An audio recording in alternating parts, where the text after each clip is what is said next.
Jagmeet Singh's housing video is very, very strange. It's very weird.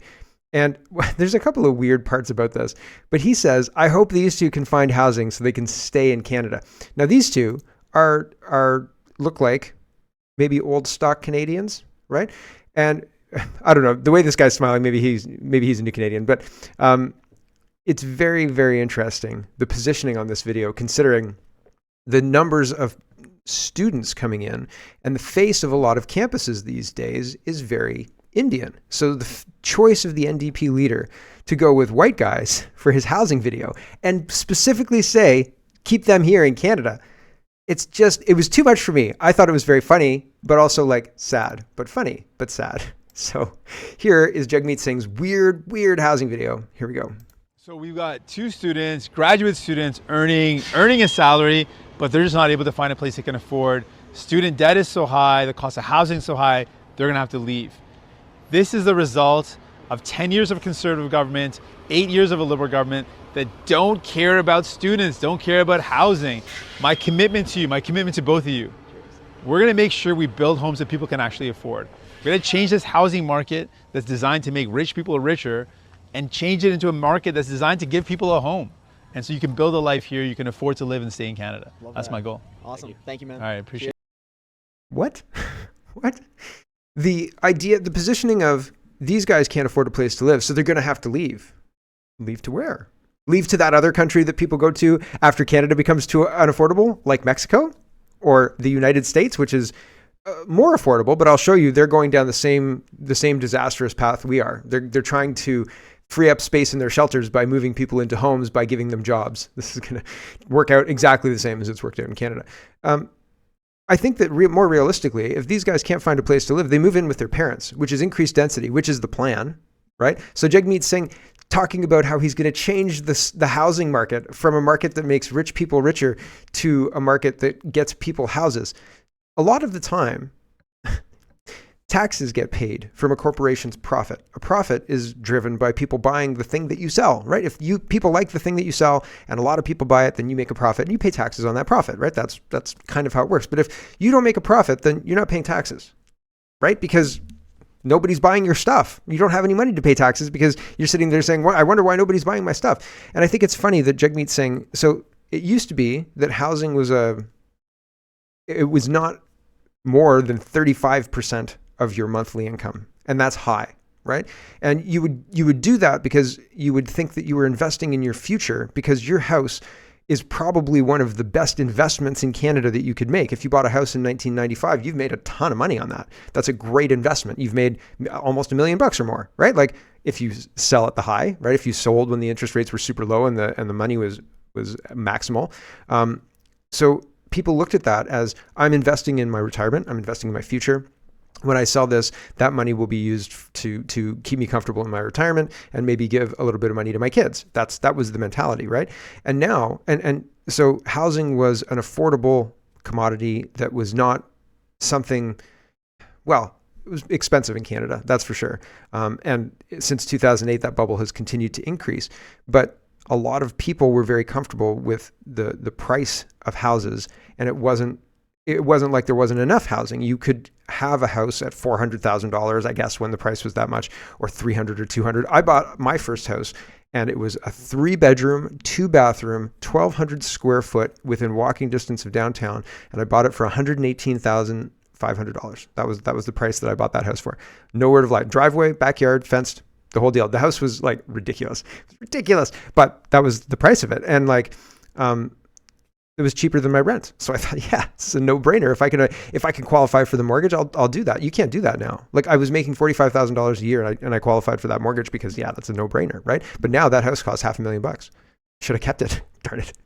Right? But fundamentally, Jagmeet Singh is talking about creating a market that works for people and denigrating a market that has worked for people for a very long time, keeping students housed, keeping apartments at an okay level so that the apartment prices weren't skyrocketing. And the only problem now, the only reason that's not true now, is because of this guy's supporting idiotic policies of the Liberals. So if Jagmeet Singh himself did not support Justin Trudeau, none of this would be happening because the immigration numbers would be lower. The supply of housing would be higher because the immigration is lower, and the demand would be lower, right? And so high supply, low demand equals lower prices.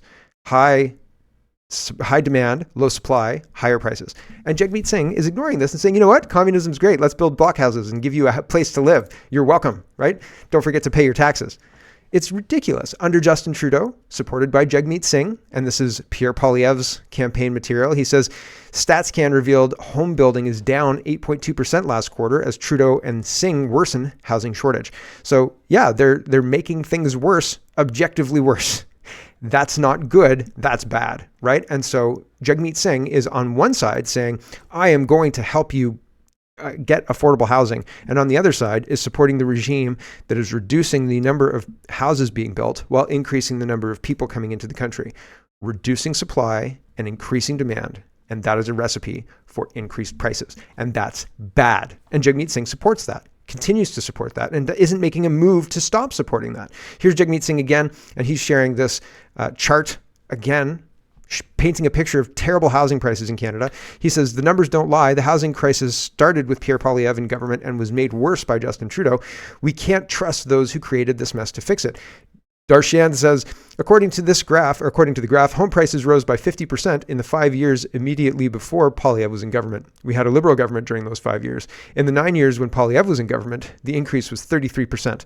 Among his other failures, Jagmeet can't read a graph. Ooh, right? That stings sometimes. That's like when you've used the wrong there or your, right? And somebody just invalidates your entire point by just typing asterisk your. It's like, oh, ouch, right there. Wall Street Silver is sharing what kind of housing is accessible in Toronto or Vancouver these days. This is Vancouver. This is the first world country of Canada. We held the Olympics in Vancouver in, what was it, 2004 or 2014? I can't even remember. 2012? I can't remember. I cannot remember when we held the Olympics. But anyway, Vancouver is a nightmare now. It's a slum. Look at this place. It's ridiculous. Root and back. The Canadian neighborhoods represent all the hard work that I've done to build back better and to reimagine sustainable housing and green homes. Like my friend Klaus says, you can own nothing. Root and back. So this is the kind of housing you're getting. That's John Stetch in the background there. His voice, he does the parody of the Prime Minister. So he's great. He's really funny. But it's a tent city. It's a tent city with open air drug use and sirens in the background. Is this the kind of housing we want? Is this the kind of country we want? Why are we allowing this to happen? Are we voting for this? Do you really think we're voting for this? I can't imagine. I can't imagine a population that would look at this and say, you know what we need? More immigration, more open injection sites, free drugs for addicts, and more inflation. What? This is New York making the case that, you know what's happening in Canada?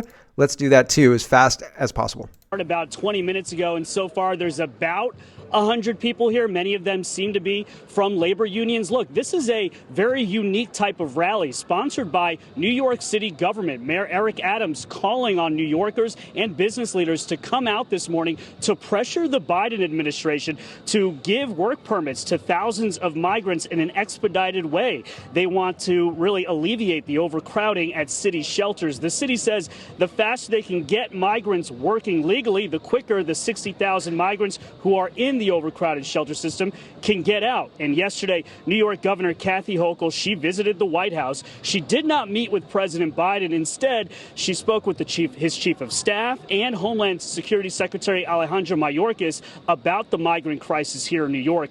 The White House saying they would help the city identify migrants who are eligible for work permits and reach out to them with texts and emails. So all of them are getting phones and access to data and emails and phones and all the rest, or email addresses and the rest that are known to the government so they can reach out and say, yes, you can work.